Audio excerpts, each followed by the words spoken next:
Vivian y Erika complicadas y a minutos de ser puestas con cartel de cómplices. Erika, lo que impacta es la frialdad.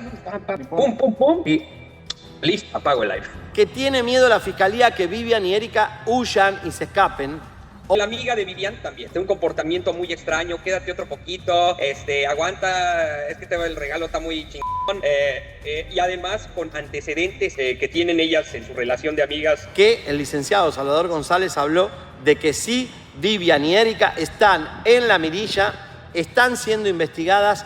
Sus amigas que se ven muy, muy sospechosas, ¿eh? Pero por el modus operandi del crimen, pues parece que actúan en contra de ella. La fiscalía ya habría puesto en tela de juicio si Erika y si Vivian podrían ser súper cómplices. Se confirman las sospechas. Erika y Vivian de la Torre pasaron de testigos a ser súper cómplices. ¿Qué encontraron en el celular de Valeria Márquez? La fiscalía ya no está hablando en códigos. El término supercómplices no es un desliz, es una advertencia directa. Erika y Vivian de la Torre podrían estar en el umbral de una vinculación formal, y esta vez, los indicios ya no se pueden ignorar. Lo que parecía solo un giro mediático, empieza a revelarse como una estrategia de presión legal, cuidadosamente orquestada. ¿Qué significa ser supercómplices? La expresión ha generado una tormenta. No es una categoría legal formal, pero sí una señal política de la fiscalía. Si no colaboran, serán arrastradas. Cuando el fiscal habla de que están ubicables, está preparando el escenario. No lo dice, pero lo insinúa. Pueden ser detenidas en cualquier momento. Y si los resultados del análisis forense del celular de Valeria son concluyentes, las órdenes llegarán sin previo aviso. Eso no es una descripción casual. Es una etiqueta reservada para aquellos bajo vigilancia, los que podrían intentar escapar, los que tienen algo que perder o que ocultar. ¿Están bajo protección de intereses más poderosos? Las preguntas crecen. ¿Por qué no han sido citadas a declarar? ¿Por qué ninguna enfrenta cargos, si los indicios son tan claros? La hipótesis más discutida es la protección desde esferas con poder. No cualquier persona logra mantenerse fuera del radar jurídico durante semanas, mientras la fiscalía deja filtrar piezas clave del caso. El silencio no es inocente. Es estratégico. Y cada día que Erika y Vivian se callan, el caso se ensombrece más. El celular de Valeria es la pieza que cambia el juego. El dispositivo fue desbloqueado. Dentro, los peritos encontraron una cronología digital que compromete. Mensajes eliminados, capturas sospechosas y ubicaciones compartidas. Pero lo que más estremece es la participación directa de Vivian en el desbloqueo del teléfono. ¿Cómo sabía la clave? ¿Por qué colaboró, después de haber callado durante semanas? Esto no es solo una contradicción. Es una pista de complicidad. O por lo menos, de conocimiento anticipado de lo que estaba en juego. ¿Se trata de una red de encubrimiento emocional? Hay una línea no explorada en profundidad, la afectiva. Las emociones intensas mal gestionadas pueden generar pactos de silencio. Celos, traiciones, promesas. Todo eso puede estar detrás del mutismo de Erika y Vivian. Una relación amistosa, decían. Pero las pruebas señalan una convivencia tóxica. Registros de discusiones en público, transmisiones cargadas de indirectas y burlas disfrazadas de humor. Esto ya no es solo una hipótesis emocional. Es parte del patrón de comportamiento. ¿Vivian estaba obsesionada con Valeria? ¿Erika actuó por presión o conveniencia? Las motivaciones aún son brumosas, pero la tensión emocional entre las tres es innegable. Y eso importa mucho. ¿Están ocultando a alguien más? Una figura masculina se ha mencionado en filtraciones no oficiales. Valeria mantenía contacto con un hombre de poder. ¿Qué sabían Erika y Vivian sobre esa relación? ¿Por qué nunca lo mencionaron? ¿Qué tanto sabían y por qué decidieron guardar silencio? Hay cosas que no cuadran. Y la fiscalía, al parecer, también lo ha notado. ¿Qué nos dice la fiscalía? Que ya van avanzando, poco a poco, pero van avanzando. Ya van aproximadamente 20 testigos que mandan llamar. Se confirma la verdad oculta sobre Erika y Vivian en el caso de Valeria Márquez. ¿Qué dice el artículo 19? Que son autores los que participan en la ejecución del delito. Fiscalía revela los 7 delitos y más de Erika y Vivian de la Torre por ser cómplices del deceso de Valeria Márquez. Son inocentes hasta que se demuestre lo contrario, son inocentes hasta que la Fiscalía no haga una imputación directa sobre ellas. Erika y Vivian, bajo la mira. La Fiscalía detalla 7 faltas imperdonables por el deceso de Valeria Márquez. ¿Están a punto de ser detenidas? Las autoridades no necesitan más cámaras ni más declaraciones públicas. Tiene lo esencial: una secuencia de omisiones, acciones y decisiones que, según especialistas jurídicos, encajan en figuras penales claras. Y sin embargo, Erika y Vivian siguen libres. ¿Por cuánto tiempo? Aquí no se trata de rumores. No se trata de suposiciones.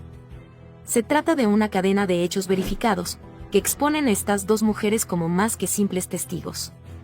La pregunta ya no es si sabían lo que pasaba. La verdadera incógnita es, ¿por qué no actuaron? ¿Por qué la Fiscalía no las ha llamado, si las infracciones son evidentes? Lo que parecía una omisión inocente, comienza a tomar forma de encubrimiento.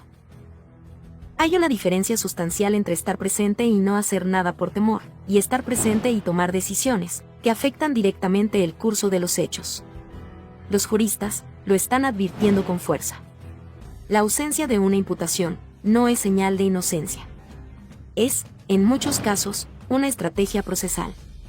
El silencio de la Fiscalía puede ser el reflejo de que están esperando el momento ideal para actuar.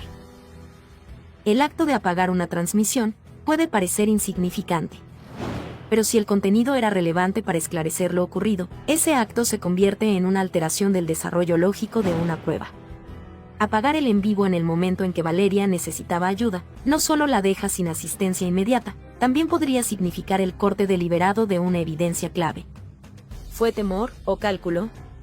¿Error o estrategia? Y si Erika tomó el dispositivo de Valeria sin consentimiento, estamos hablando de apoderamiento no autorizado. ¿Y si además manipuló el contenido? ¿Y si borró mensajes? ¿Y si accedió a redes sociales? La figura legal se complica. Ya no es solo posesión indebida, sino intervención digital con posibles consecuencias legales. Las autoridades no requieren una confesión para sacar sus conclusiones en el caso. Necesitan patrones de conducta, omisiones sistemáticas, acceso a pruebas y un rastro digital. Y todo eso, según los análisis más recientes, ya lo tienen. La cercanía emocional con Valeria no convierte a Vivian en culpable, pero tampoco la deslinda. Porque el vínculo, las conversaciones previas, los celos documentados y las declaraciones indirectas podrían ser parte de una narrativa más compleja. Si los peritos demuestran que hubo intención de influenciar, manipular o controlar a Valeria antes de los hechos, la posición de Vivian se debilita. Y si a eso se suma el hecho de que tenía conocimiento de lo que estaba ocurriendo y no actuó, el escenario se oscurece aún más. Los 7 cargos posibles que enfrenta cada una no son hipotéticos. Ya están definidos en el marco legal. Desde abandono de persona hasta alteración de pruebas. Desde omitir entregar información hasta contribuir indirectamente al resultado final. La Fiscalía, por ahora, ha optado por el silencio. Pero ese silencio, lejos de tranquilizar, intensifica la tensión. ¿Están construyendo un caso tan sólido que no quieren alertar a las involucradas? ¿O simplemente están dejando que se hundan con su propio silencio? Cuando una persona tiene algo que decir, lo dice. Cuando no lo hace, queda bajo sospecha. La ley es clara. Quien tenga conocimiento de un hecho relevante, tiene el deber de hablar. Y ni Erika ni Vivian han acudido voluntariamente a declarar. Eso no es prudencia. Eso no es cautela. Eso es una omisión activa. Y una omisión activa, en medio de una investigación de esta magnitud, puede convertirse en un error irreversible. ¿Por qué la Fiscalía no actúa todavía? Porque están observando. Están recolectando. Y están evaluando reacciones. Las declaraciones, los gestos, los movimientos en redes sociales, los dispositivos en análisis, las conversaciones previas, todo forma parte de un rompecabezas donde cada pieza tiene valor procesal. Fueron más de 12 personas a entrevistarla. Fue todo un operativo para poder entrevistarla en su domicilio. Vivian, ¿quieres ser mi novia? Aquí delante del público. Estuvieron presentes policía de investigación, peritos forenses en psicología y demás. La Vivian me regaló un peluche. Esto porque... Vivian fue interrogada en su domicilio. Más de 8 horas de interrogatorio. Pues obviamente liberaron muchísima información que la fiscalía en este momento tiene en su posesión. Si no colaboras, te encierro. La fiscalía arrinconó a Vivian de la Torre para que entregara la contraseña del celular de Valeria. ¿Se dio por voluntad propia o tuvieron que obligarla? Lo que parecía una diligencia de rutina se convirtió en un episodio digno de una serie de suspenso legal. El pasado 22 de mayo, la Fiscalía Mexicana irrumpió con más de 12 agentes en el domicilio de Vivian de la Torre con un solo objetivo: obtener las contraseñas del celular de Valeria Márquez, pieza clave en uno de los casos más comentados del año. Pero, ¿realmente colaboró voluntariamente? ¿O la tuvieron que amedrentar? Peritos en psicología, expertos en cibernética y agentes especializados se desplegaron para un solo objetivo: el acceso al dispositivo de Valeria. Tras 8 horas de interrogatorio, Vivian cedió. Entregó las contraseñas. Y con ello, entregó también el acceso a una serie de datos que podrían cambiar por completo el rumbo de la investigación. Los investigadores dejaron claro que negarse a colaborar sería considerado como un obstáculo legal. Y si ese celular escondía información relevante, el no entregarlo podía tener consecuencias inmediatas. Vivian, bajo una presión implacable, optó por lo que muchos considerarían una decisión estratégica, o sea, entregar las claves. El lugar donde ocurrieron los hechos tenía cámaras, pero solo de adorno. Todo era una fachada. Ninguna grabación y ningún respaldo visual. Solo quedaba el celular de Valeria. Y ese teléfono, ahora en manos de las autoridades, puede ser el testigo silencioso que revele una historia completamente diferente.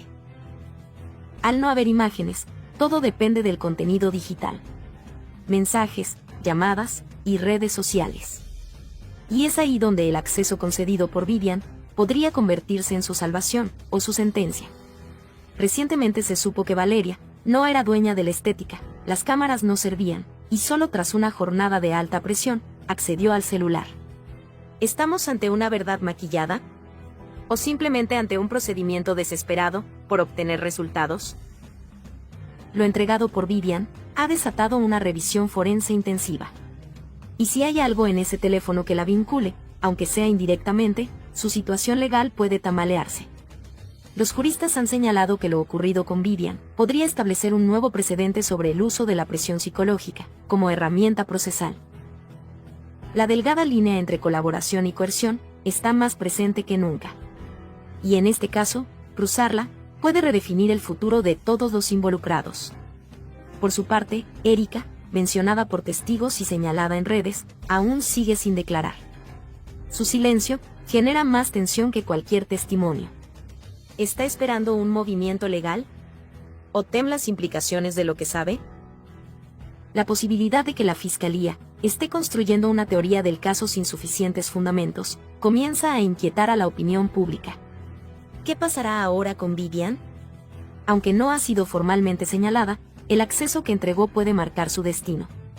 Colaborar puede verse como un gesto de transparencia o como un movimiento para evitar un confinamiento inmediato. Pero, ¿y si en ese celular hay más de lo que ella anticipaba? Por estas acciones que hizo Vivian, podrían señalarla como la autora intelectual. Y la ejecución del delito era borrar los antecedentes y borrar las pruebas que se veía la ejecución de una persona. La Fiscalía puede decir, por esto, lo que vimos, por la retención, tú puedes ser la autora intelectual. Imagínate que por estos indicios ya embones dentro del artículo 19 del Código Penal, que son autores los que colaboren. ¿Sabías que a Vivian o a Erika les pueden dar 70 años de cárcel? No se lo esperaban. Abogado rompe el silencio y pone a Erika y a Vivian contra las cuerdas. ¿Les darán 70 años por el deceso de Valeria? El caso que sacude a México no necesita ficción. Lo que ocurre supera cualquier libreto. Erika y Vivian de la Torre, dos nombres que hasta hace poco eran irrelevantes para el ojo público, hoy concentran la atención de un país. Merecen pasar 70 años en instalaciones de alta seguridad, por lo que muchos aún consideran simples omisiones. ¿Un gesto equivocado puede costar 7 décadas? Una transmisión en vivo apagada, un dispositivo manipulado y un silencio prolongado podría ser suficiente para justificar una sanción de 7 décadas, según lo revelado por el abogado Arturo Portillo. Bajo las leyes actuales, colaborar de forma indirecta en un evento desafortunado, alterar pruebas o simplemente callar en el momento equivocado puede equivaler a participación plena. ¿Realmente se trata de una aplicación justa de la ley? ¿O es un ejemplo más de justicia reactiva, motivada por presión social? La pista que lo complica todo es un dispositivo rosado, que habría sido utilizado por Valeria, para transmitir los minutos previos al suceso. Testimonios afirman que Erika fue vista con ese artefacto después del hecho. Si se confirma que ese objeto fue manipulado, borrado o escondido, la Fiscalía puede considerar que hubo obstrucción de justicia. Y eso, sumado a la omisión de auxilio, pone a Erika contra la pared. Pero no solo Erika enfrenta acusaciones indirectas. Vivian, cercana a Valeria, ha sido mencionada por su posible influencia emocional. Grabaciones y comentarios sugieren actitudes posesivas, reacciones desproporcionadas y tensiones previas. Sin embargo, para los fiscales no se necesita una confesión explícita para construir un caso. Bastan indicios acumulados para justificar una imputación. Y cuando se filtran rumores de que Vivian habría considerado salir del país, el argumento de riesgo de escape se vuelve más fuerte. Aunque fue localizada, el perjuicio en su imagen pública ya está hecho. La ley les advierte: quien conoce un hecho, debe hablar. Sin embargo, ni Erika ni Vivian han declarado. El silencio, que para algunas podría ser una estrategia legal, se convierte en un boomerang. El Código Nacional de Procedimientos Penales dice: quien no declara, permite que otros construyan su historia. Y esa historia, como bien dijo el abogado Portillo, a veces no busca al culpable, sino al que puede pagar. El silencio también puede sancionar. ¿Está la Fiscalía buscando justicia o simplemente una conclusión rápida? Callar no es opción. Erika y Vivian deben hablar, deben presentarse, deben romper el círculo del silencio. Cada día que pasa sin una declaración pública, fortalece la teoría de la acusación. Aún no están imputadas formalmente, pero tampoco están libres. La cuerda floja en la que caminan puede romperse en cualquier instante. Toda la verdad sobre este caso se encuentra en las pequeñas acciones. Se puede sancionar a alguien por no actuar. Erika y Vivian han sido juzgadas por miles, sin derecho a defensa. Sus nombres están en todas partes, pero su voz, en ninguna. La muy amiga Vivian, que ya está en Paraguay y que ya ha estado subiendo incluso hasta TikToks. O sea, es increíble. Vivian de la Torre se fuga de México por el caso de Valeria Márquez. ¿Es verdad o no es verdad? ¿Por qué no la habían citado? ¿Por qué la Fiscalía no citó? Una serie de cuestionamientos que se salen de todo protocolo de actuación por parte de la Fiscalía y por todo. No, la Vivian, que ahorita me va a mandar algo. Ya sabía, güey, ya sabía. Se confirman las sospechas. Vivian de la Torre huyó de México, por su implicación en el deceso de Valeria Márquez. ¿Fue temor o complicidad lo que la llevó a salir del país? No te imaginas la turbulencia que ha desatado el caso Valeria Márquez, tras la misteriosa desaparición de Vivian de la Torre. Lo que parecía un asunto confuso ahora se vuelve cada vez más turbio, y la opinión pública se encuentra al borde del colapso. ¿Acaso Vivian huyó del país para evadir la justicia? ¿O sus motivos esconden algo más oscuro y complicado? Lo cierto es que las pistas empiezan a confirmar que la verdad está más cerca de lo que muchos creen. ¿Cómo explicar la desaparición repentina de Vivian de la Torre?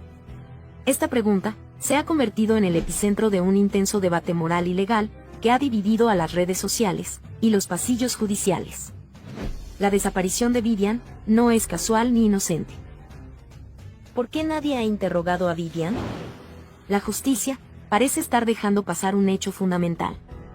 Ni Vivian ni Erika han sido llamadas a declarar oficialmente, a pesar de estar en contacto directo con Valeria el día de su última aparición.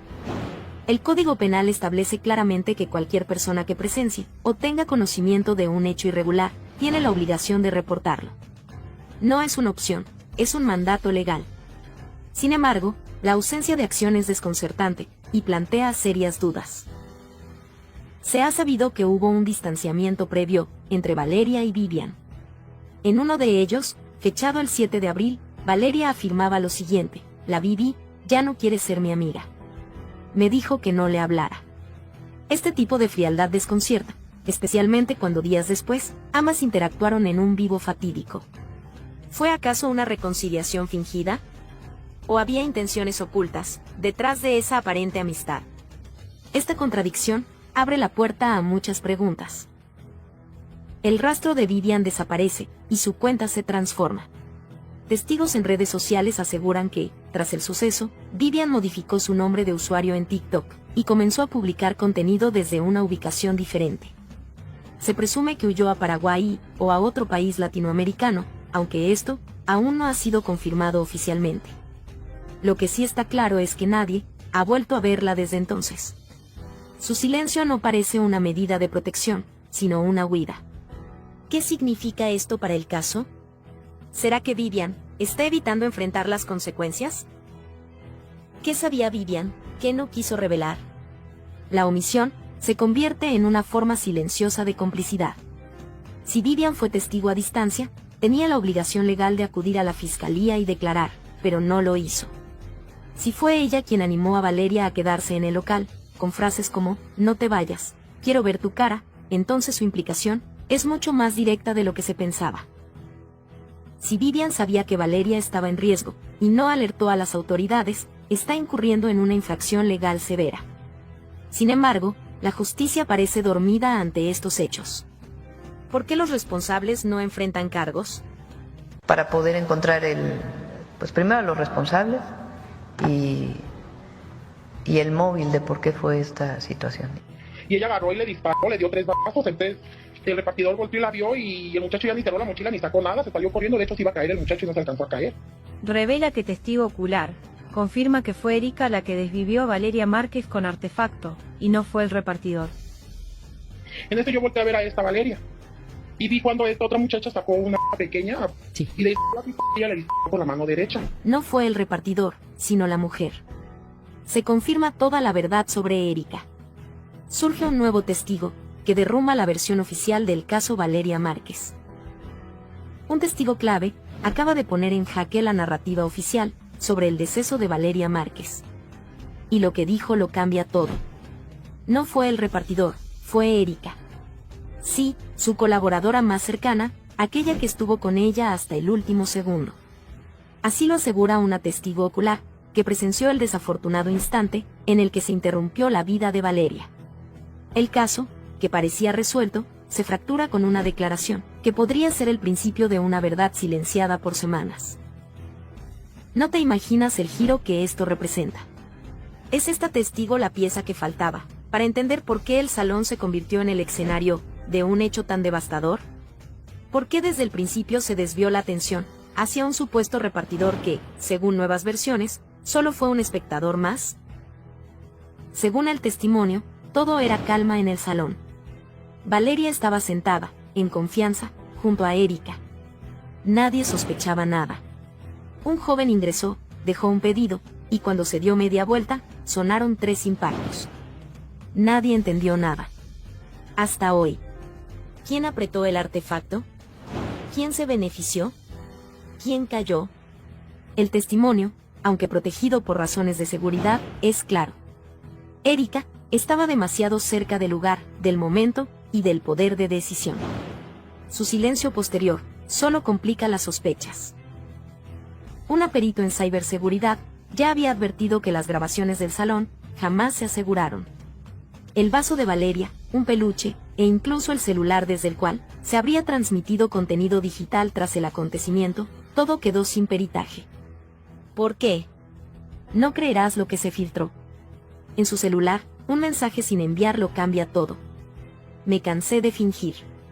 Quiero mi vida de vuelta. ¿Era una confesión? ¿Una advertencia? ¿Una petición de ayuda? ¿Sabía Valeria que estaba atrapada en una red de control, manipulación o traición? ¿Intentaba hablar y la silenciaron?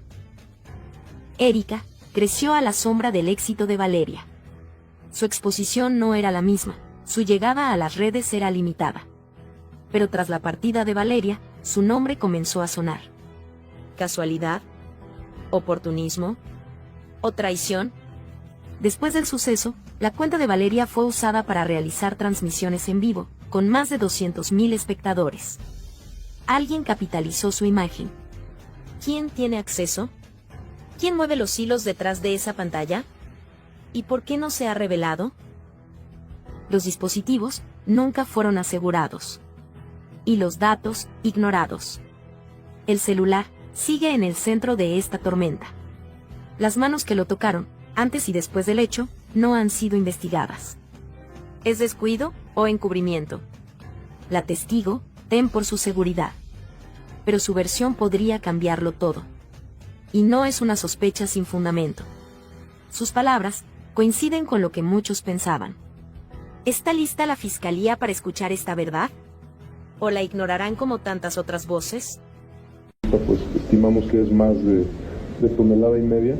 Fiscalía catean nuevamente el salón de belleza de Valeria Márquez y encuentran escondido lo peor. Sustancias ilícitas por toneladas. Está trabajando el Gabinete de Seguridad en coordinación con la Fiscalía. Estos trabajos son coordinados, tenemos una mesa de inteligencia permanente con la Secretaría de la Defensa Nacional, con la Secretaría de Marina. Hay una investigación, se está trabajando. De empresaria en aprietos, a ficha clave de una red de blanqueo de dinero. Cateo al salón de belleza de Valeria Márquez revela el manejo de sustancias ilícitas. La madrugada en Zapopan fue testigo de un operativo que cambia radicalmente todo lo que se creía saber sobre Valeria Márquez. La Fiscalía General decidió actuar con rapidez y contundencia. 6 unidades tácticas irrumpieron en el conocido salón de belleza que, hasta ahora, era solo un símbolo de éxito y glamour. Sin embargo, lo que se descubrió dentro impacta en la percepción pública y abre interrogantes sobre la verdadera naturaleza de este negocio. ¿Estamos ante una mujer inocente o una pieza clave de una estructura mucho más compleja? No te imaginas lo que se revela tras un espejo móvil, donde una habitación secreta y herméticamente sellada resguardaba toneladas de sustancias ilícitas, cuidadosamente empacadas. Esta escena da un giro inesperado. ¿Un centro de estética convertido en un centro logístico para la distribución de sustancias nocivas? Este hallazgo contundente confirma la verdad que pocos esperaban y que pone en jaque cualquier versión previa sobre el deceso de Valeria. Además de las sustancias, el cateo desveló documentos y cuentas bancarias fantasmas que evidencian un entramado financiero sofisticado. Entre los artículos cotidianos del salón, se encontraron archivos con transferencias bancarias por más de 8.4 millones de pesos, provenientes de cuentas sospechosas, sustentadas en promociones y servicios ficticios. La estructura se presentaba como un negocio legítimo, pero detrás de la fachada estaba una red para blanquear capital, con uso de microempresas y servicios de lujo. ¿Podría Valeria haber sido consciente de esta operación, o fue arrastrada sin saberlo? Valeria atravesaba una situación financiera severa antes de todo esto. Cancelaciones de contratos con marcas, deudas acumuladas y proveedores impagados marcaron un declive evidente. Fue en ese momento cuando un empresario, aparentemente interesado en ayudar, apareció, ofreciendo inversiones y regalos. Pero esa mano amiga resultó ser un operador financiero vinculado a una conocida organización de poder. Se descubre así una trampa que convirtió a Valeria en la cara visible de un esquema para blanquear recursos ilícitos mediante cursos, ventas y servicios que parecían legales en papel, pero su origen era oscuro. Cuando intentó salir de esta telaraña, la situación se volvió más siniestra. Se filtraron mensajes encontrados en su correo electrónico, uno en particular con un borrador que decía: "Estoy harta de fingir. Quiero mi vida de vuelta". 2 días después, Valeria partió de este mundo. Se encontraron también evidencias de autos sospechosos con vidrios polarizados, cerca de su residencia, y citas canceladas de manera misteriosa. ¿Fue silenciada por intentar escapar? Esta es la razón por la que el caso adquiere una dimensión mucho más oscura y compleja. La Fiscalía no se detuvo ahí. En apenas pocas semanas, se detectaron 28 negocios con patrones similares. Pequeñas empresas manejadas por influencers, con presencia en redes sociales, pero con ingresos millonarios sin sustento real. Cafeterías, barberías y estudios de maquillaje. Todos aparentemente exitosos, pero detrás se escondían operaciones irregulares. ¿Cuántos más negocios se ocultan detrás de fachadas similares? La perito Nasli Borrero Vázquez, experta en ciberseguridad, llega a esclarecer en torno a la TikToker Valeria Márquez. Desde el primer momento del caso pudimos analizar que, bueno, yo vi el video totalmente y se evidencia muchas inconsistencias. ¿Por qué dejaron el vaso, las bolsas en el local? Se supone que la fiscalía tiene que llevarse todo. No se tomó en cuenta para hacer pericias el vaso, como tú lo dices, las bolsas plásticas, ¿ya? Y todo lo que, hasta el propio muñeco que ella recibió, que ese peluche. La Vivian me regaló un peluche, esto porque ella sabe lo que me gusta. Se desata la indignación. Peritos en el caso de Valeria Márquez señalan una serie de errores imperdonables que cambia toda la investigación. Lo que parecía un caso aislado, ahora se convierte en un símbolo de negligencia institucional. La realidad que salió a la luz pone en jaque a las autoridades y deja una pregunta inevitable flotando en el aire. ¿Por qué se ignoró tanto? ¿Qué intereses hay detrás de este silencio? Desde el primer momento, la escena del suceso fue manipulada, alterada o simplemente ignorada. El salón de belleza donde ocurrió todo no fue debidamente resguardado. No se preservaron los objetos clave. Bolsas, un vaso y un peluche, que podrían haber contenido información esencial, fueron olvidados como si no tuvieran ningún valor. ¿Se quiso borrar la verdad desde el principio?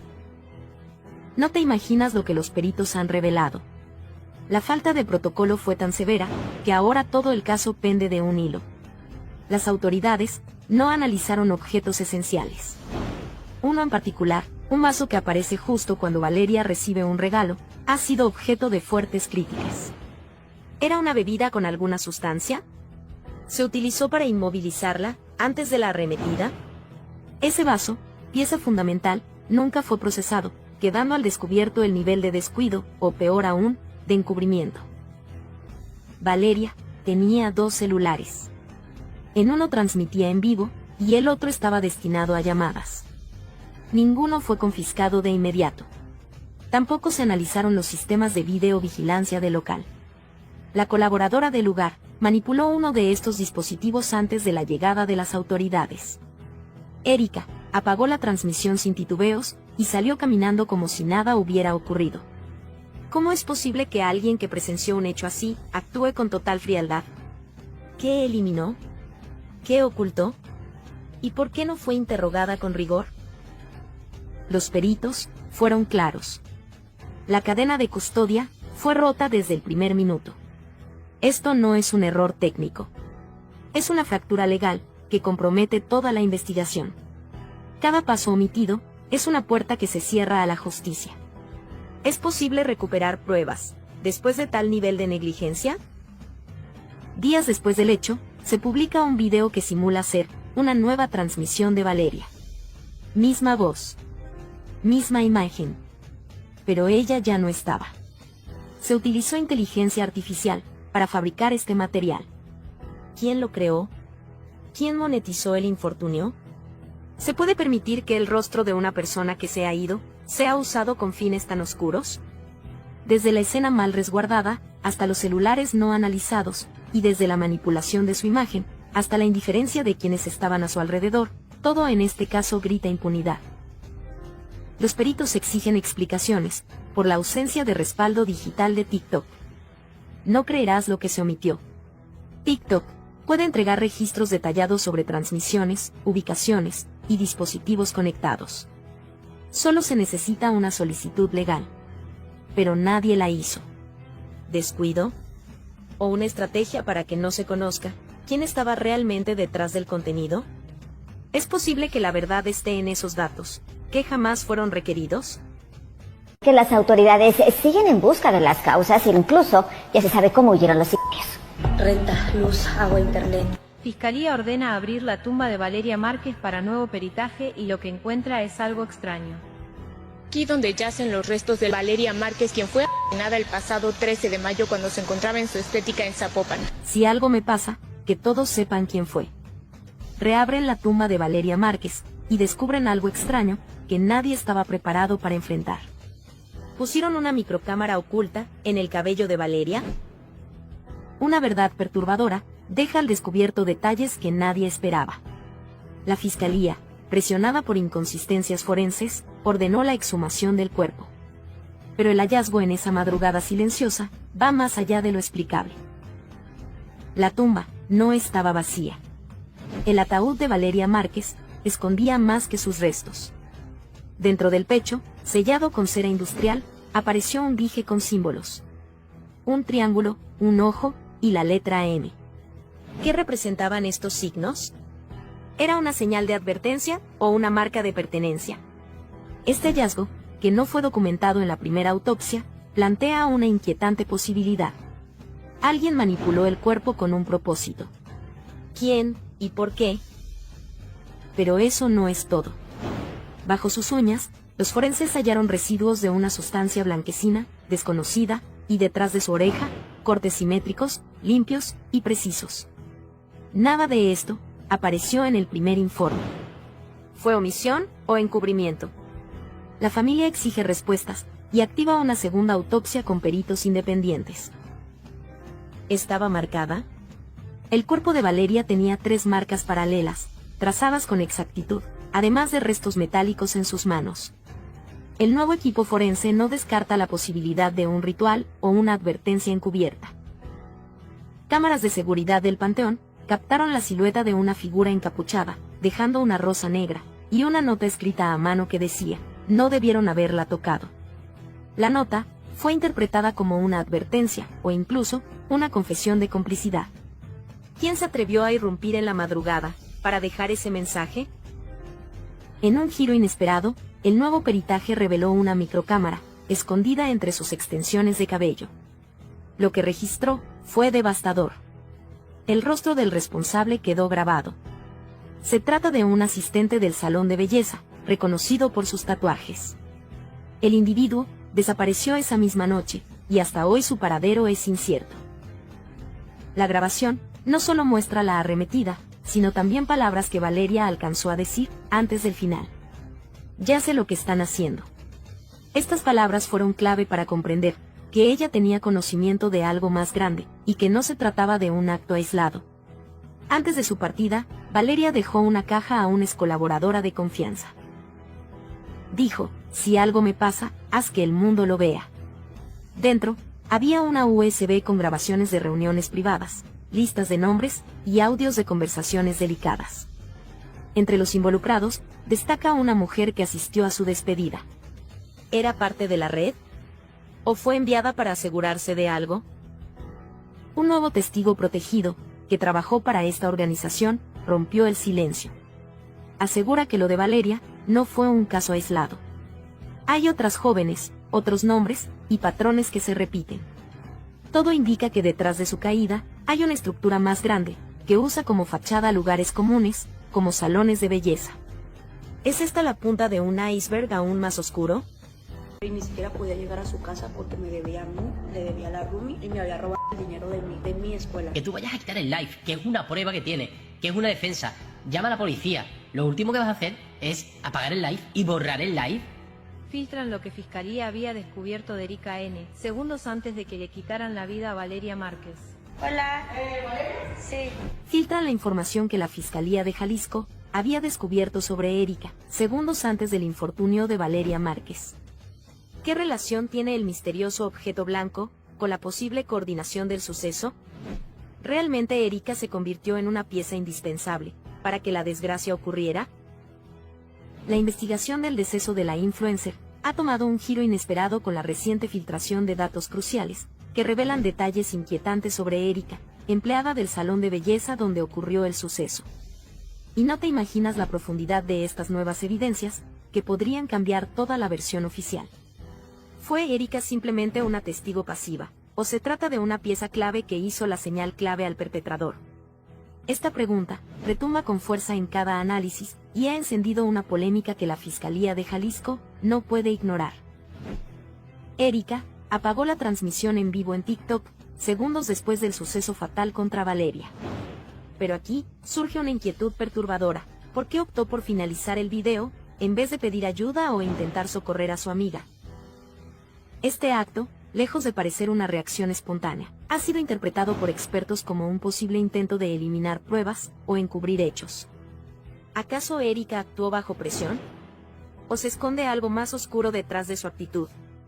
Esta conducta despierta una fuerte controversia, que pone en duda la inocencia de quien hasta ahora parecía solo una testigo más.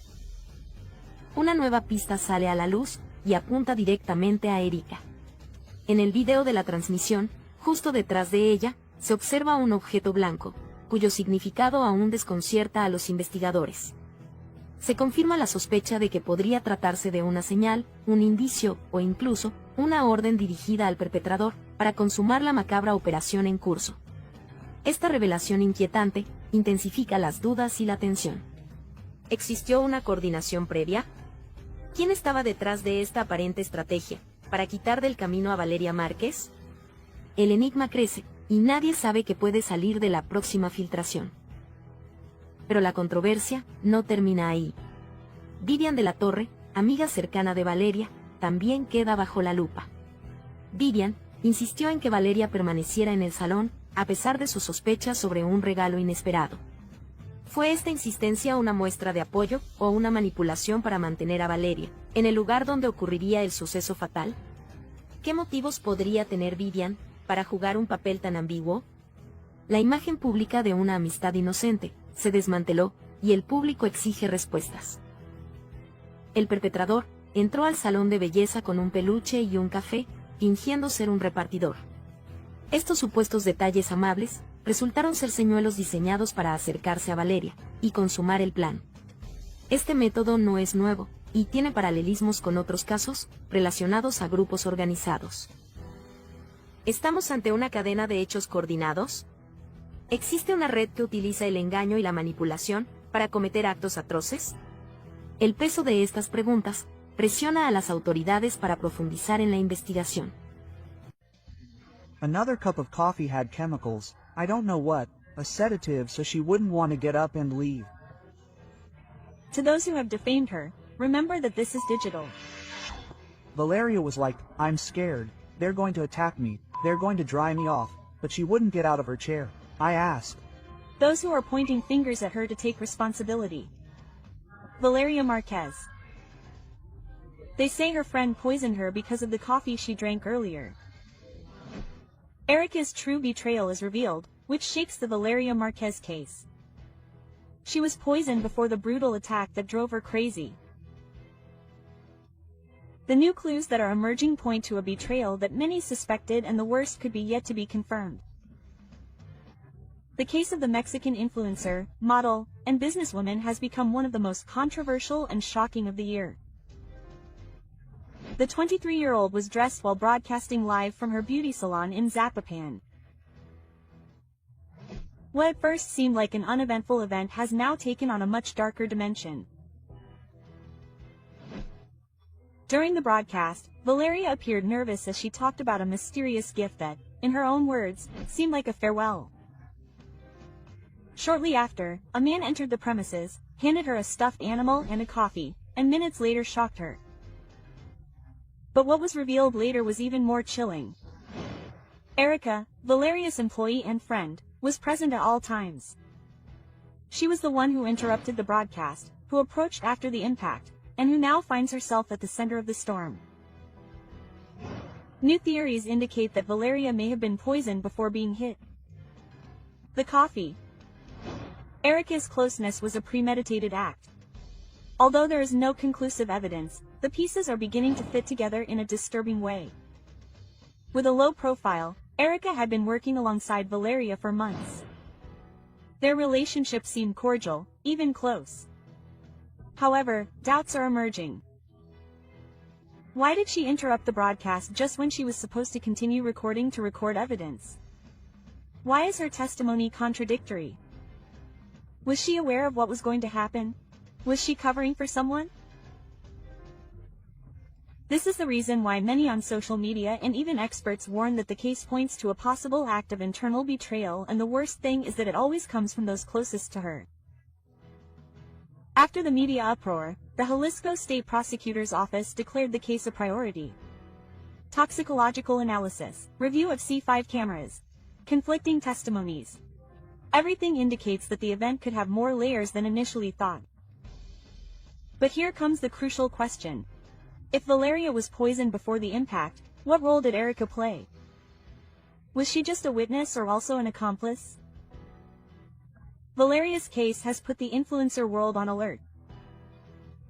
Many content creators are now evaluating their safety, their surroundings, even their own work teams.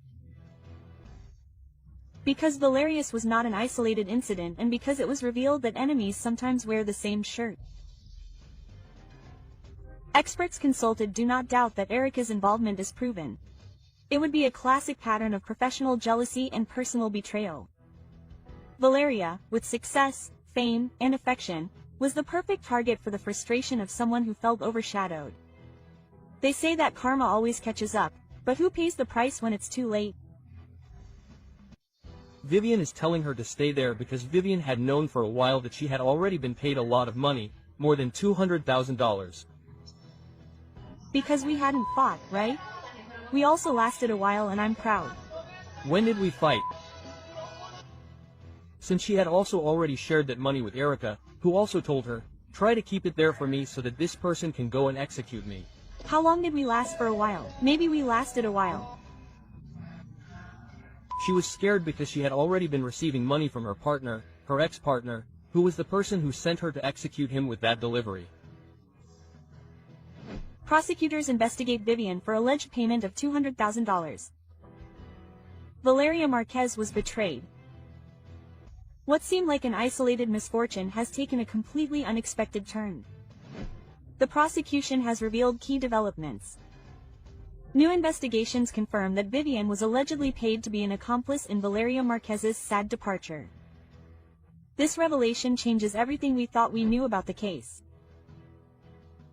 You can't imagine the degree of impact this new information has generated. Vivian, who was presented as a close friend of Valeria, is now at the center of the storm. Was Valeria's trust her final judgment? How far does loyalty go when money comes into play? Authorities indicate that the payment received by Vivian came directly from Francisco Alvarez Olorio, Valeria's ex-partner, and who is now also being investigated for his alleged intellectual participation. The key evidence that is causing outrage was leaked on social media. It involves a compromising conversation between Vivian and Erika, an employee at Valeria's beauty salon. In one of the fragments, Vivian writes, "Everything has to go well. You don't know the punishment you're also going to get if it doesn't go as planned." Erika, in an apparent state of alert, responds, "I'm afraid if they do something to me too." Vivian insists, "She won't do anything to you. Just make sure you're not next to Vale when they arrive. Turn off your phone when they arrive." These words have generated a flood of reactions, leading to the question, was every second of what happened that night planned? A new voice has joined the case. The friend of Valeria's supposed new love in the Dominican Republic. In a viral video, he claims that Francisco Alvarez couldn't stand being rejected by Valeria and that he was informed by Vivian about the influencer's plans to move and marry her new partner. It was for love that she lost her life, he declared. She left everything for him. Vivian notified Francisco of her whereabouts and facilitated everything. Was Vivian then a bridge to misfortune? Was she an active part of a plan to prevent Valeria from escaping from the past? These are the questions that flood the networks today. The so-called Junior is once again making headlines. Known for having had a relationship with Valeria, has leaked that he kept an obsessive eye on her, even after the separation. Testimonies indicate that he did not accept that Valeria tried to rebuild her life and that he even followed her to her beauty salon. How far could his obsession go? According to information from the C5 system, the perpetrator fled on a motorcycle with the support of an accomplice in a white vehicle. The routes used were planned to avoid capture. The license plates are already under analysis. Everything indicates a professional operation. Who else knew? Did Vivian participate only with information or also in the logistics? Vivian's silence, which deactivated her accounts, has been interpreted as a sign of guilt. Why hide if there is no reason to do so? New investigations by the prosecution reveal that Vivian was allegedly paid $200,000 to be an accomplice in Valeria Marquez's sad departure. They say that her friend poisoned her because she drank coffee earlier. She did not want Valeria to be seen that way. New unexpected twist. The prosecution is going to after friends of the influencer. She decided to stop the broadcast with a single intention. Lawyer leaks new findings in the Valeria Marquez case. The facts: Erika was the last person visible on camera, evidently in a state of shock. New clues in the Valeria Marquez case put her friends in the sights of the prosecution. You can't imagine what has been discovered in the last few hours. A new finding revealed by Erika's lawyer, one of the friends who was with Valeria the day of the event, unleashes a chain of reactions, indignation and new questions. The prosecution has reportedly already initiated new lines of investigation, and everything indicates that the influencer's closest circle may not be as innocent as they appeared. Lawyer Jasmine Camillo, Erika's legal representative, who was the last person to be with Valeria, broke her silence. In recent statements, the lawyer described as false the accusations linking her client to the unfortunate event, assuring that a media persecution has been unleashed that puts Valeria at risk. Her integrity. Erika claims that her relationship with Valeria was purely professional. According to her version, she was at the beauty salon performing duties as an employee, and her reaction to turning off the live broadcast was due to shock, not to cover up. However, social media users question why her first reaction was not to call 911, why she appeared so calm in the face of such a devastating event. It has been confirmed that Erika had previously seen the delivery man who approached Valeria with the alleged gift. She even warned Valeria to receive it directly. Why then was a sketch of the suspect not made? The lawyer denies that her client was summoned for that purpose, alleging misinformation. One of the most controversial moments was the appearance of a flower arrangement with the word "sorry" at the entrance of Valeria's business. It was captured by the media while a delivery man was making the delivery. Was this another encrypted message? An attempt to close the cycle or distract the investigation? The truth is that the prosecution has already taken it as evidence. The perpetrator escaped in a motorcycle and had an accomplice in a white vehicle. The escape routes were different, seeking to confuse the authorities.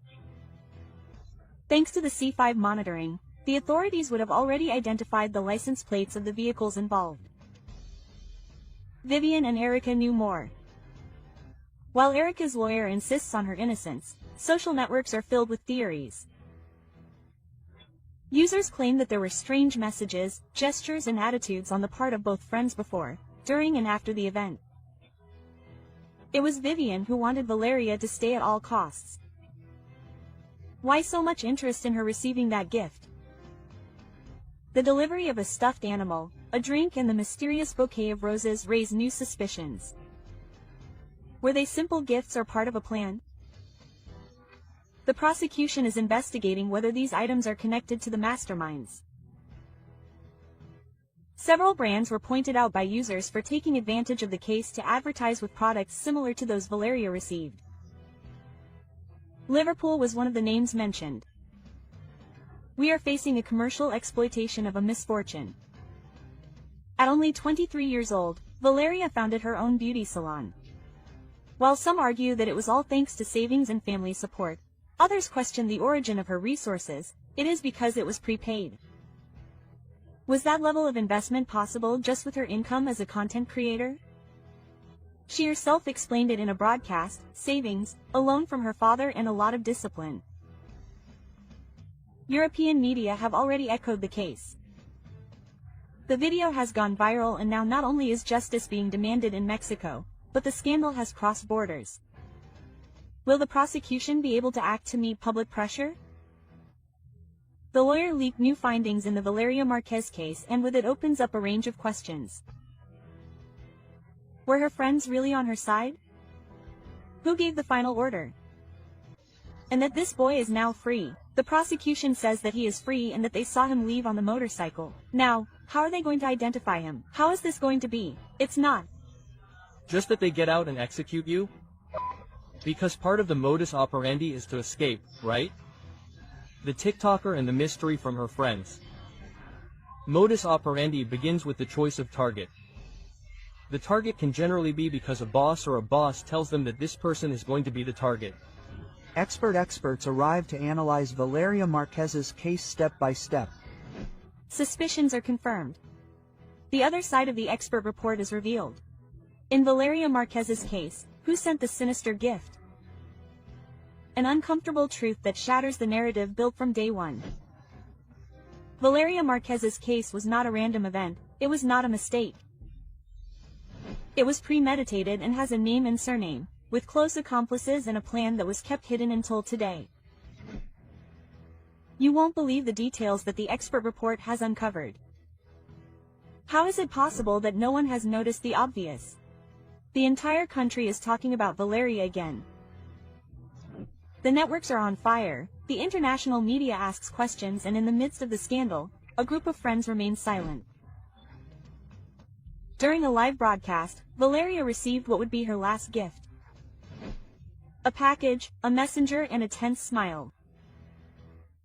In seconds, everything changed, but now with the leaked expert report, it is confirmed that it was not a coincidence, it was a strategy.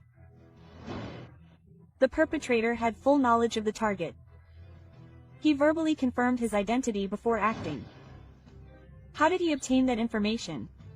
Who prepared it in such detail? Experts agree that this was an intimate revenge. And in this type of event there is something stronger, the message. It was a symbolic act, a warning that went beyond Valeria. Who was really intended to scare? Minutes before the event, Vivian, one of the friends present, left a phrase that resonates today: "I want to see your face." In another context, it would seem like a common gesture, but after the event, that comment becomes a strong message. Was it a simple joke or a sign of what was to come? Users on social media have rescued fragments of the video where strange behavior, evasive glances, and uncomfortable silences are evident. Was Vivian simply a spectator, or did she know what was going to happen? You can't imagine what has been discovered in the analysis of the companion's behavior. Social media is bringing to light recordings that until now seemed irrelevant, but when you look back, everything fits together. Was Vivian just a friend or part of the plan? Expert Hugo Javier, with years of experience in these types of events, has been clear. This case shows all the signs of something planned. According to his analysis, the perpetrator did not act under pressure or improvise. He was prepared, trained, and knew exactly what to do. The forensic analysis also indicates that Valeria was the subject of prior surveillance. Cameras captured her days before expressing fear, paranoia, feeling that something was wrong. And yet no one acted. And this raises the question, why didn't she leave? Why didn't she protect herself? Because someone, perhaps those same people close to her, convinced her to stay. An increasingly strong theory suggests that everything was planned to happen live. The live broadcast was no coincidence. It was a public warning, a settling of scores with viewers. Who orchestrated it, and what message did they want to send? Was it an ex? An unpaid debt, or a betrayal? Unforgivable? The pattern is clear. Choosing someone visible, waiting for the moment with the highest audience, and acting. Valeria's case could be one of the most studied in recent years, but the most important thing is still missing: justice. The package Valeria received was the hook, a supposed gift from someone she knew, but no one has claimed to be the sender, and forensic analysis suggests that the perpetrator had already been at the location before. Was it a rehearsal? Was he checking logistical details? Everything points to a surgical preparation. The silence of the friends in the face of this information is deafening. Who else knew about the gift? Who scheduled the time? And why did the courier know exactly who to address among the several people present? In the meantime, the prosecution remains motionless. No arrests, no new statements, no press conferences, just silence. A silence that many interpret as complicity. Is there someone powerful behind the case? Someone pulling strings to prevent everything from being discovered? This is the reason why the case has generated so much media interest. The country demands answers, social media demands action. But the authorities remain silent. More and more users claim that Valeria was betrayed by people close to her. Vivian and Erika, her supposed friends, have failed to dispel doubts. What did they know? What did they do before, during, and after the incident? Strong hints appear in previous recordings. Comments that at the time seemed insignificant are now interpreted as signs. Signs that Valeria ignored and that cost her her life. The case of Valeria Marquez not only exposes a tragic event, it exposes a network of silences, omissions, complicity, and half-truths. And with the new leaked information, everything has been reconfigured. But now the question is different. Will action be taken? Will there be consequences, or will it simply be ignored like so many other cases that are forgotten while the guilty parties remain free? No one imagined that this case would end up revealing so much, but now that everything is coming to light, society demands justice and will not stop until it gets what it has. Left behind. This flower arrangement outside Valeria Marquez's beauty salon caused panic among the store owners and visitors to the shopping mall. Valeria Marquez apologizes with a strange flower arrangement. The prosecutor's office is investigating. Guilty friends.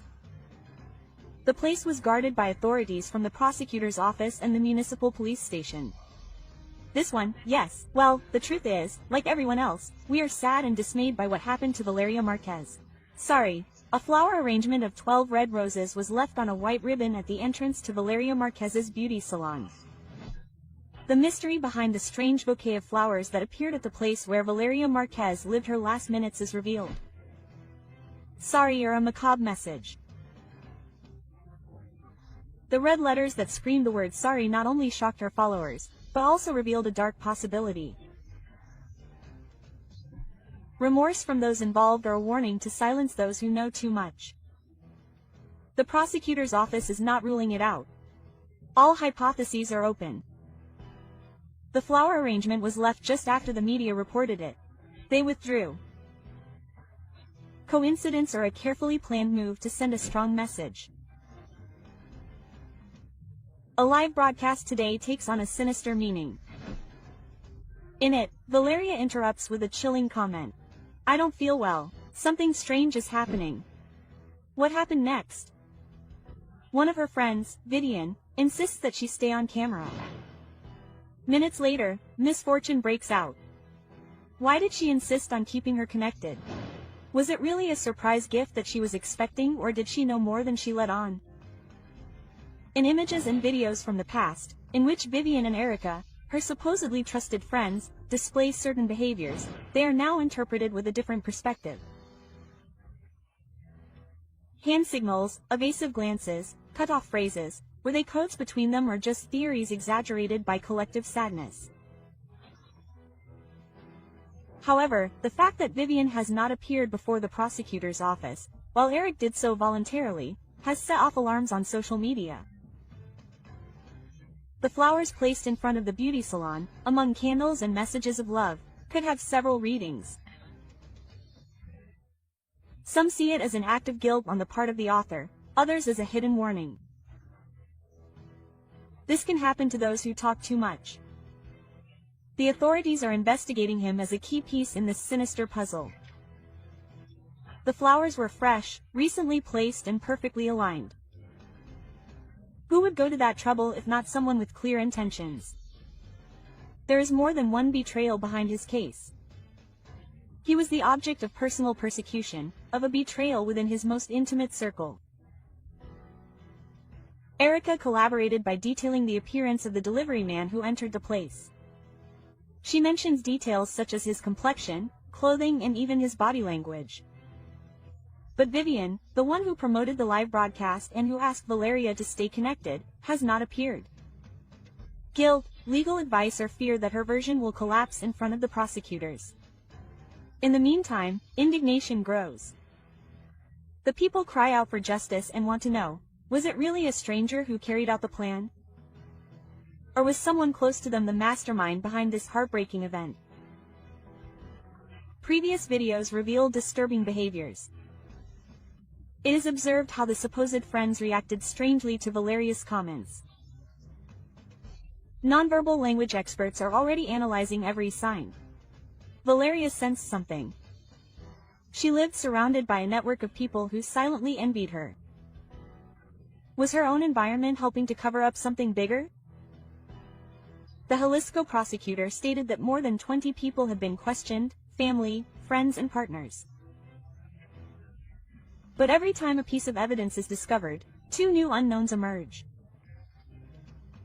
How many more are implicated and are hiding behind a speech of regrets? The videos of where they fled to because they took, when this influencer, Valeria. And I preferred to save money and go, I don't know, Colombia, Europe.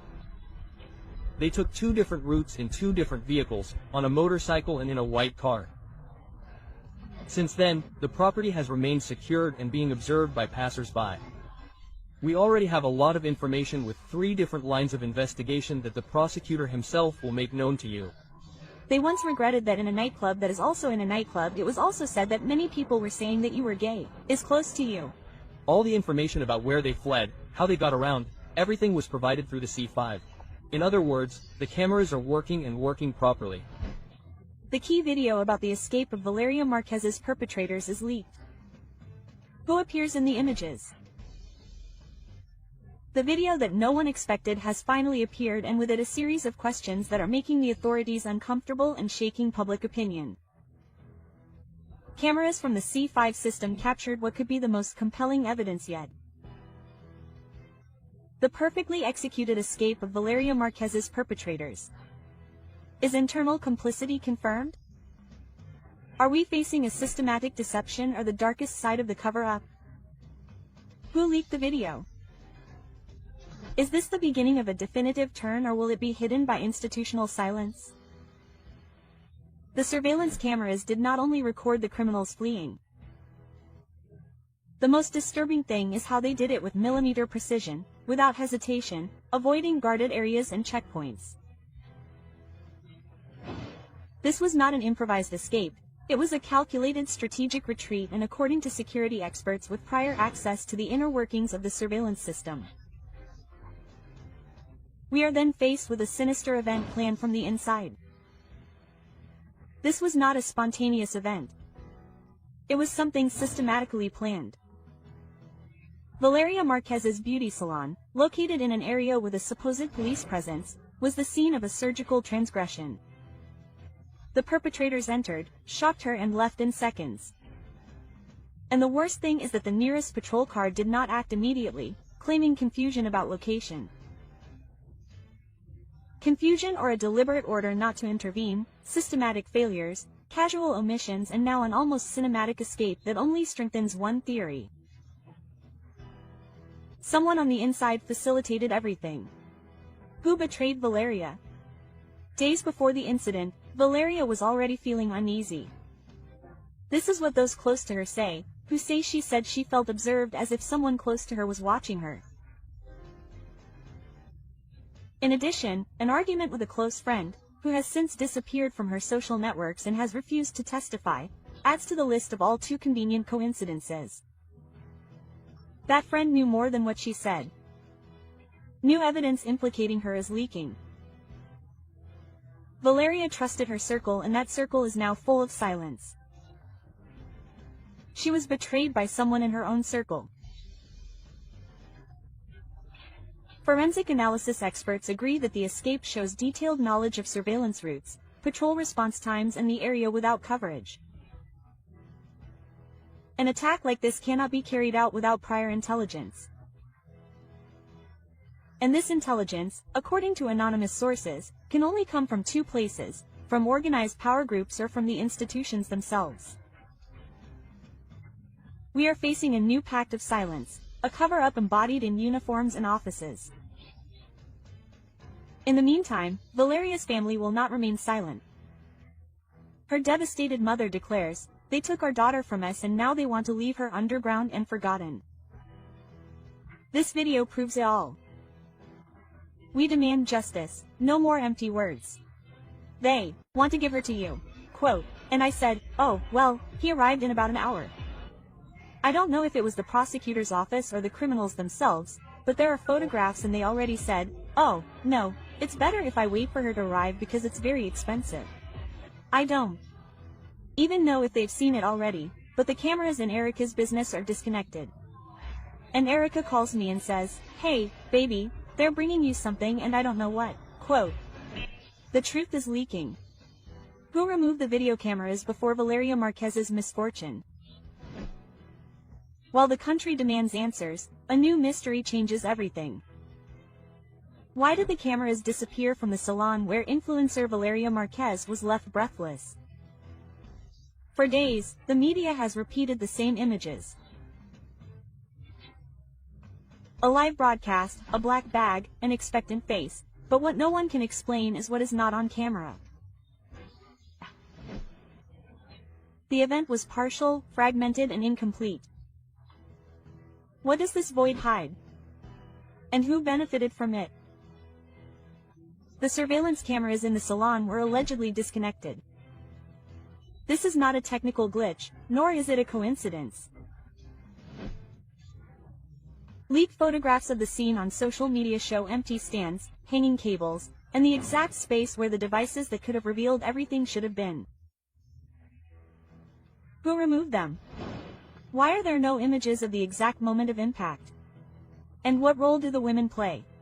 Who was with Valeria at the time? Was the scene manipulated? If the cameras were removed with the intention of eliminating evidence, we are facing a case that could be classified as cover-up, a criminal offense that involves directly protecting those responsible or manipulating key evidence. Erika's beauty salon, where everything happened, went from being a commonplace to becoming the scene of an event that divided the country. But the absence of images poses a greater dilemma. If it was not the prosecution who removed them, then who removed them? Before, after, on someone's orders, out of fear, obedience, or complicity. In the last seconds of Valeria's life, her face does not show terror. Her small eyes, her restrained expression, her calm face. Why? Image analysis experts have pointed out that her expression does not correspond to someone who perceives imminent danger. She did not expect it. And perhaps that is the most terrifying thing. Everything indicates that Valeria was expecting something good. Who made her believe it was a gift? Erika mentions a black bag brought by a delivery man. It has been said that the object that hit her could have been hidden there. It was a common delivery or a carefully planned trap. And then another suspicion arises. Why did Valeria mute the audio of her broadcast? Did she know who was sending her that gift? Was she trying to protect someone, or was it part of a routine that should not be recorded? The silence surrounding the minutes before the impact is not only that of the broadcast, it is also that of those who were there. It is that of the cameras that disappeared. It is that of an investigation that is not moving forward. From the very beginning, the behavior of the companions generated controversy. They turn off the broadcast, do not secure the scene, and do not call for help immediately. Experts have said that there is no perfect reaction to a tragedy, but the pattern of subsequent behavior, lack of cooperation, and especially the elimination of evidence can raise legitimate suspicions. The Jalisco prosecutor's office has been accused of slowness.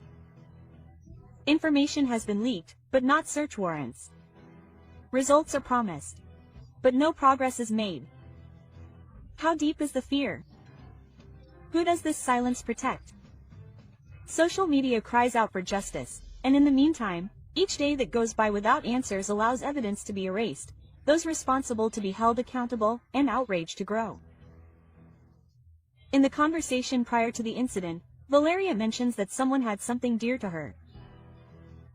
Even then, there is a moment when she doubts. Why didn't she stop? Why didn't she wait to check a glass door, a motorcycle, a delivery, and a social environment in which any object, any gesture, and any mistake can cost someone's life? If the companions knew about the risks and if the environment was known for its security risks, why were minimal preventive measures not taken? The coincidences with other events in Zapopan, that same day and at the same time, add to the tension. Another case, another person, another public figure. And the prosecution insists that there is no connection. The law is clear. If someone facilitated the act, they are also responsible. And in this case, communications are key. Erika and Vivian's cell phones could contain the evidence that connects everything, but without a federal warrant, the authorities cannot access them. Why hasn't one been issued? Who is arresting her? In other high-profile cases, telephone conversations have been decisive. In this one, they could be the only real clue that can still be rescued, and yet no action is taken. Evidence is leaked, but the legal process does not move forward. Why? An isolated case or a chain of power? What happened in that room does not seem to be a random event. The elimination of the cameras, the preparation of the environment, the lack of reaction, and the uninterrupted communications all suggest a level of planning that goes beyond coincidence. And if someone planned this, who is behind it? Was it revenge, a settling of scores, or a warning? The connection between Valeria and powerful figures, the insistence on classifying her case as isolated, and the coincidence with other events make it impossible to ignore the possibility of a larger structure. A pattern was uncovered, but it remains to be seen who designed it. The absence of cameras is not just a technical omission, it is a crucial piece of the puzzle.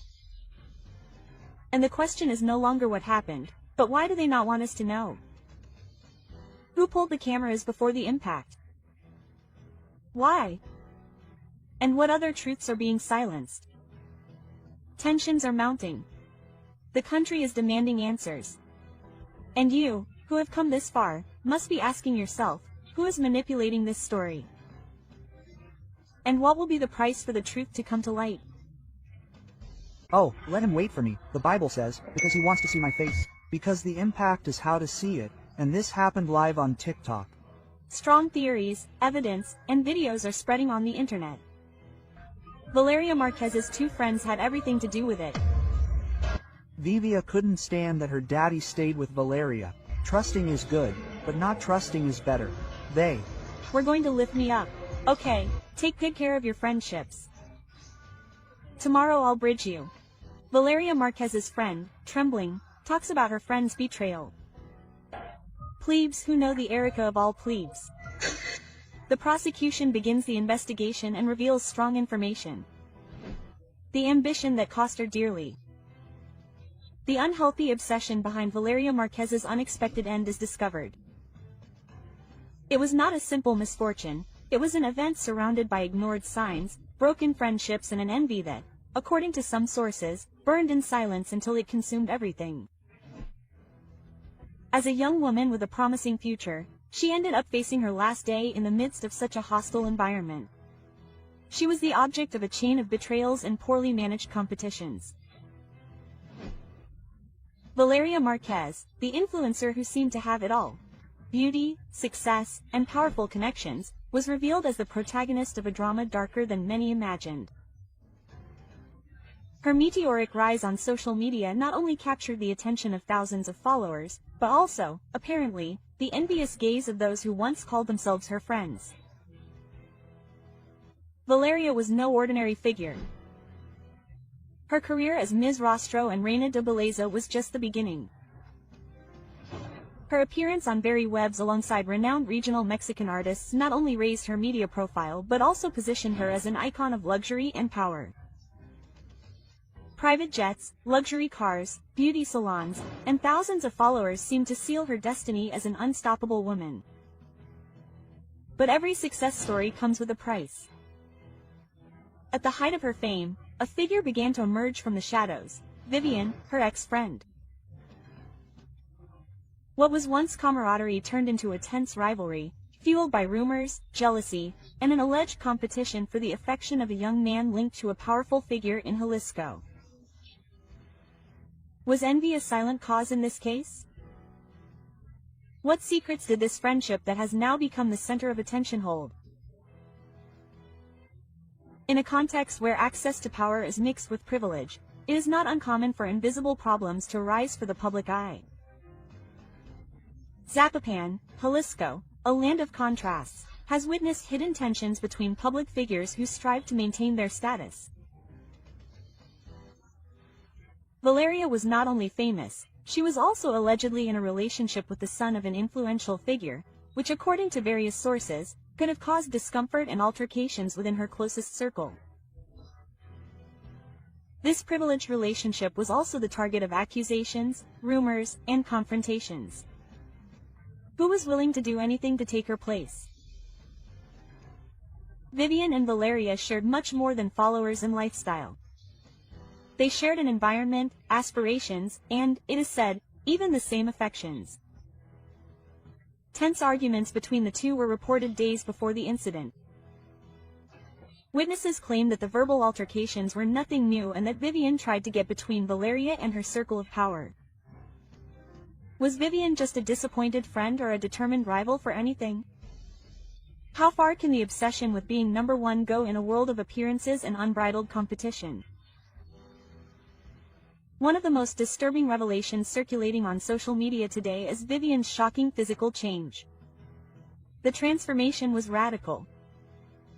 Surgeries, makeup, eyebrows, clothes, everything points to a deliberate attempt to replicate Valeria's image. There are images showing Vivian before and after these changes. The resemblance is undeniable. Was it admiration, obsession, or a desperate attempt to take her ex-friend's place? The phenomenon did not go unnoticed on digital platforms. Thousands of users commented on the resemblance. Many described it as disturbing, while others simply saw it as a sign of a deeper rivalry than previously thought. Valeria Marquez's fatal outcome was captured in real time, broadcast on a live platform. That moment marked a turning point, not only because of the tragedy itself, but also because of the circumstances surrounding it.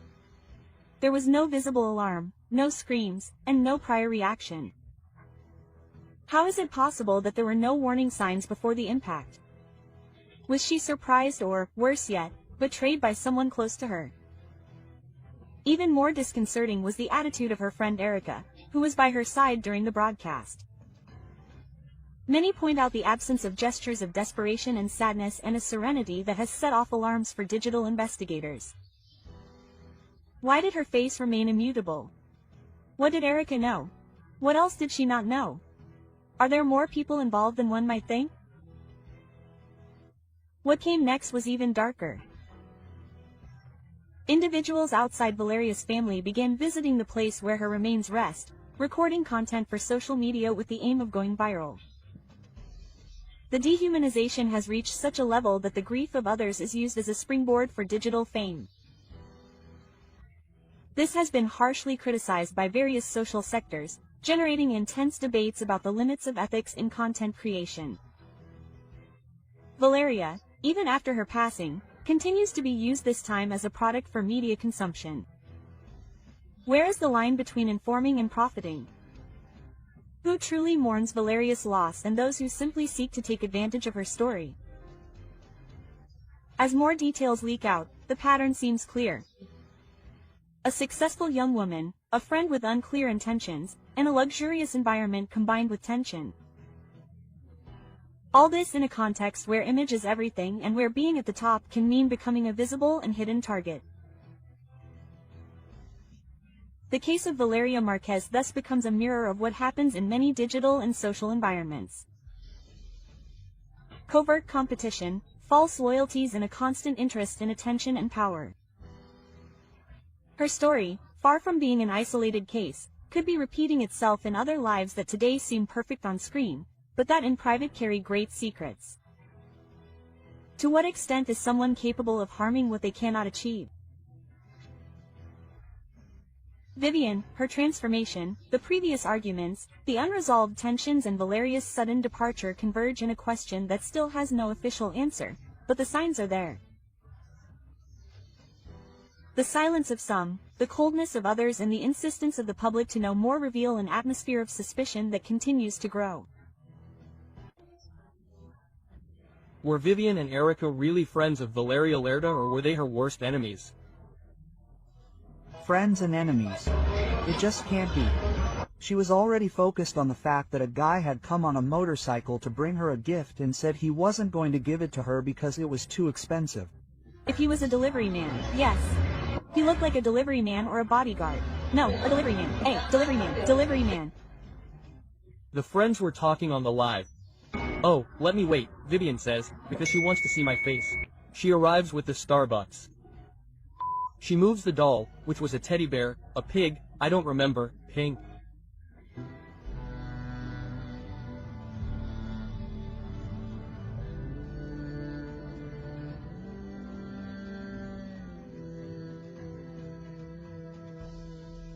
This is shocking. Valeria Marquez was murdered in the middle of a TikTok live.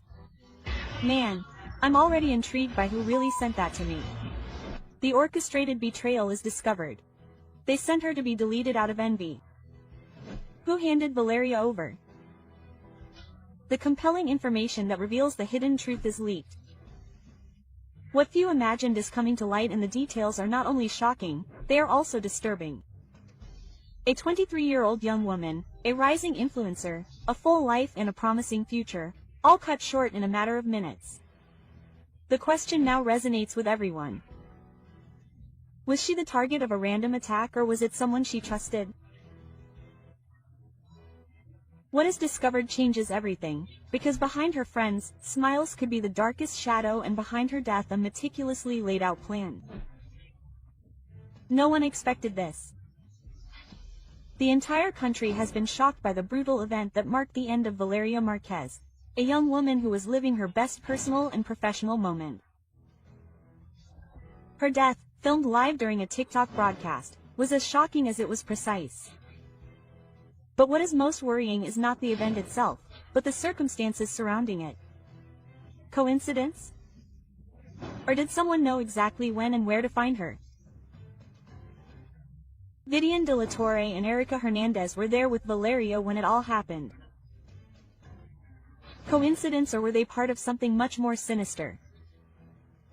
Vivian insisted that she remain in the living room while Eric interrupted the broadcast without showing any visible reaction to the horror. Why? These two women are at the center of a news storm that continues to grow. Their movements, gestures, silences, and decisions are under scrutiny. Some claim that they were simple witnesses. Others suspect that they played a key role in the events. There are clues that cannot be ignored. From messages before the incident to actions that, reviewed in retrospect, seem to have been clear signs of what was to come. An innocent gift or a hidden signal, a coffee and a stuffed animal. Two seemingly harmless objects arrived just before the horrendous event took place. What did they really mean? Was it a coincidence that they were delivered by the same man? That minutes later he would return to end Valeria's life? Someone used Valeria's trust as a tool. They used her innocence, her closeness, and her confidence to set up a perfect ambush. And everything seems to indicate that that person could have been within her most intimate circle. Who knew that Valeria would be there alone at that precise moment? Who provided her exact location? Who ended her life? It is said that the event was because the victim acted from the inside using fictitious friendships, feigned gestures and a network of complicity that today involves those closest to Valeria. But neither Vivian nor Erika have wanted to talk. They have maintained a silence that, far from calming the waters, has stirred them up even more. The prosecution can no longer ignore them. Social media is demanding answers. Valeria's followers are demanding justice, and the mystery grows thicker with each passing minute. Why didn't Vivian respond to the authorities' call? Is it fear, or is she simply protecting someone? The evidence is inconclusive, but the clues are. No one can deny that their actions or inactions raise many questions. Did they really not know anything? Or did they simply not want to tell what they saw? Erika's face after the death did not show sadness, only coldness. How does a person react after seeing their friend lose her life in front of them? With tears? With screams? Or perhaps with indifference? A few hours before what happened, in the middle of a live broadcast, Vivian made a strange movement with her hand. 3 fingers extended. Some took it as a joke. Today, many interpret it as a sign between the lines, a veiled warning, a way of communicating with someone off camera, no one knows. But one thing is clear. The gesture, coupled with his insistence that Valeria not leave, set off all the alarms. Why did he insist so much that she stay? What would have changed if Valeria had left a few minutes earlier? It could have saved her life. Who benefited from Valeria's disappearance? She was not just anyone. She was an established influencer with thousands of followers, projects in progress, and a growing personal brand. She was not alone. She had dreams, she had plans, but also, according to several testimonies, she had challenges. Her life was not as idyllic as it seemed. There were rumors of rivalries, jealousy, and conflicting interests. Some say there were financial tensions, others speak of complex romantic relationships, and some even mention professional envy. Someone benefited from her absence. There was someone who needed to get her out of the way. From financial benefits to job opportunities blocked by her presence, everything is on the table.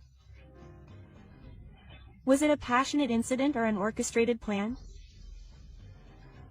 The rumor is strong.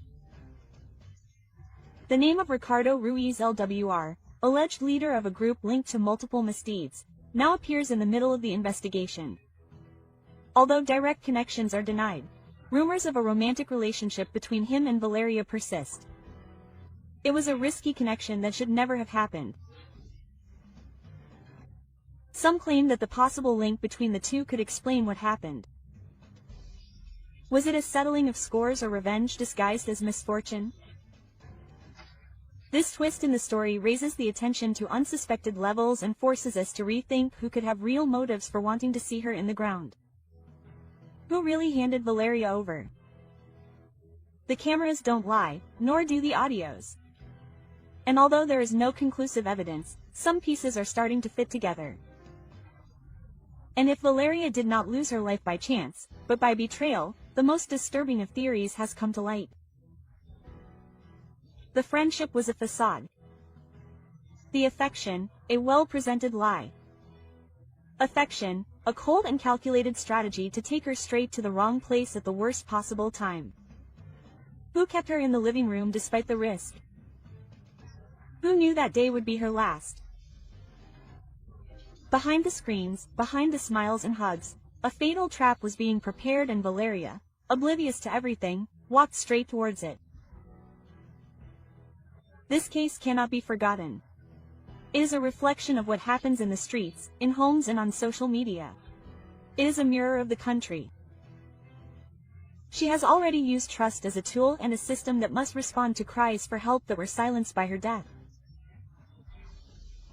Valeria not only left millions of followers with their hearts weighed down, she left us all wondering. What else had to have happened for this to happen in front of everyone? Her voice, her image and her last look at the camera, everything will be recorded forever as proof that something went wrong and that someone must be held accountable. Vivian de la Torre is not just a close figure, she is a central piece. She began conversations with Valeria hours before the event. He sent her the package, asked her not to leave, and then left the room just before it all began. Private messages, screenshots, and anonymous statements point to constant monitoring of her movements. They speak of a manipulated relationship, an artificial environment, a life unknowingly monitored. What truths do her social networks hide? What lies behind her shared photos and supportive comments after the horrendous event? Her silence is interpreted as a defense, but also as a tacit confession, because sometimes not speaking says more than 1,000 words. Vivian has tried to defend herself. She says that she only wanted to give a gift, that she did not know what was going to happen, that she had nothing to do with what happened, but the contradictions are starting to emerge and the prosecution can no longer ignore it. Witnesses claim that Vivian knew things that no one else did, that she gave details ahead of time, that she knew about certain events before they were publicly confirmed.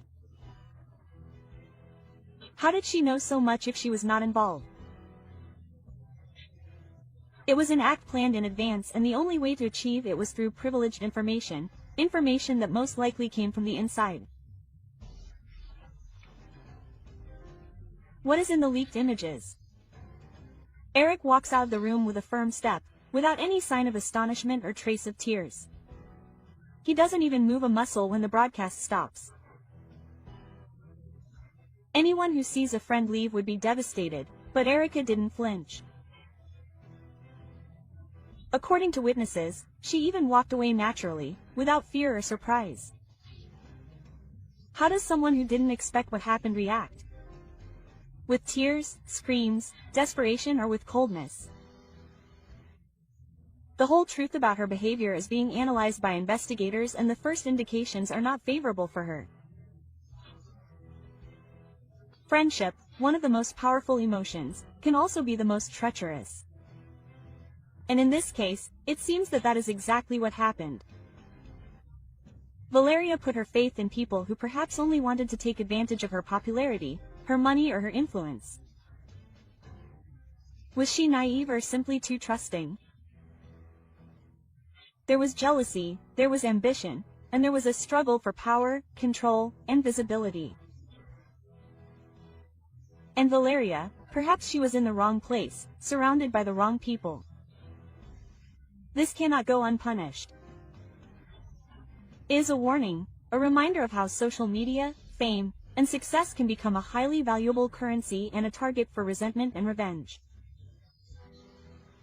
Remember that you are on the Remorse channel. Watch this video, which is much better. I'm sure you'll love it. Don't hesitate to subscribe and like this video. We also invite you to explore our other videos so you can always stay up to date on what's happening in the world of entertainment.